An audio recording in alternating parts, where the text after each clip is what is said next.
What if there was a map for one of the biggest journeys of your life? Well, today we're diving into exactly that. We're going to unlock the guidebook Starting Out Together by H. Norman Wright to explore his framework for building a relationship that's really built to last. Right from the get-go, the author frames marriage not as some final destination, but as the journey of a lifetime. And this metaphor, it's the key to his entire philosophy. It's an adventure that requires a map, a plan, and a shared compass to navigate it together. So that's the big question for us today, right? If marriage is this epic journey, what kind of map does this book actually give us? What are the key landmarks it says to look for? And what are the hidden dangers it warns us about? Let's get into it. Okay, the very first landmark on this map, and honestly, it's the bedrock of the entire journey, is commitment. The book argues this isn't just a promise you make on one day. It's a foundational decision that gives the whole relationship stability through, well, everything that's to come. And the way the author illustrates this is, wow, it's pretty fascinating. He tells the story of the Kukua in old Hawaii. This wasn't just about lending a hand, it was about choosing to enter someone's suffering for life, with absolutely no escape plan. That powerful, powerful image is how the book defines marital commitment. Something deep, sacrificial, and totally unconditional. So here's the crucial point. Commitment, in this way of thinking, is a conscious choice that literally stabilizes the relationship against all of life's storms. It's about prioritizing the we over the I. It's about staying faithful no matter what. And, this is so important, it's about being open to changing and growing together. It's the anchor for the entire journey. So, if commitment is the anchor, what are the daily things that keep the ship sailing smoothly? Well, the book calls this the art of togetherness, and it's our second major point on the map. Now, the author makes a really crucial distinction here. The difference between just hearing someone and actually listening. Hearing is passive. It's just sound waves hitting your ears. But listening, he says, is an active gift. It's all about empathy. Really trying to understand your partner's world from their perspective, not just waiting for your turn to talk. And it goes beyond just listening. The book really boils it down to these 3 pillars of daily practice. First, just simple friendship, genuinely enjoying being with each other.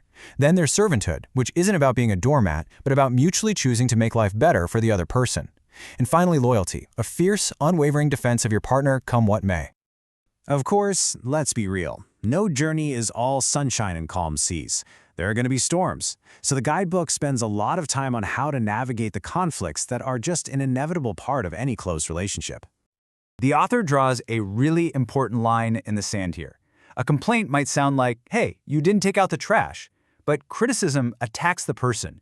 You're so lazy you never take out the trash. See the difference?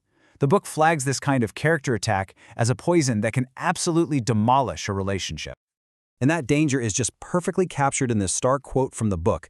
I mean, let that sink in. It just reveals the devastating power of negative words.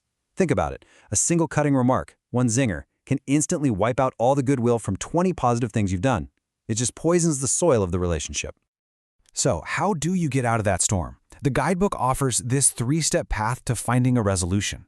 It's a very conscious process. First, you just acknowledge the pain without trying to get even. Second, you grant forgiveness. You're basically releasing them from the debt of what they did.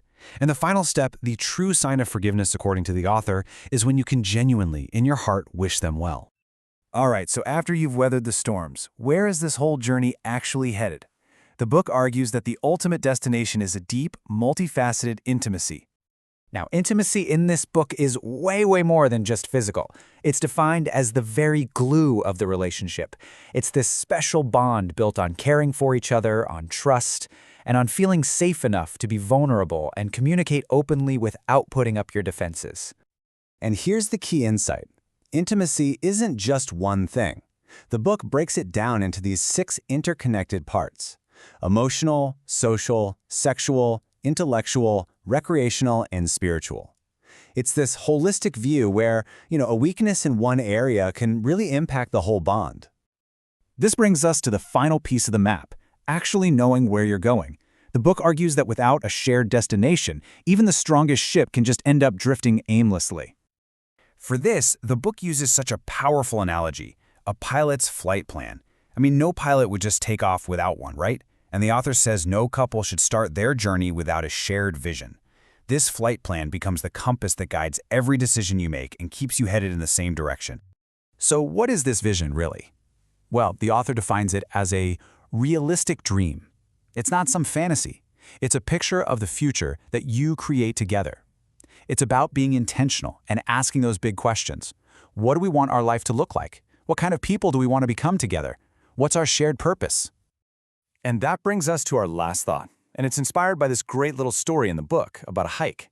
The author talks about how easy it is to get weighed down collecting pretty rocks and driftwood, and you forget to even enjoy the view. In the same way, a relationship can get weighed down by collecting hurts and resentments, or it can travel light, collecting shared memories and amazing experiences. So the final question the guidebook leaves us with is a really powerful one. On this long journey, what will you choose to collect?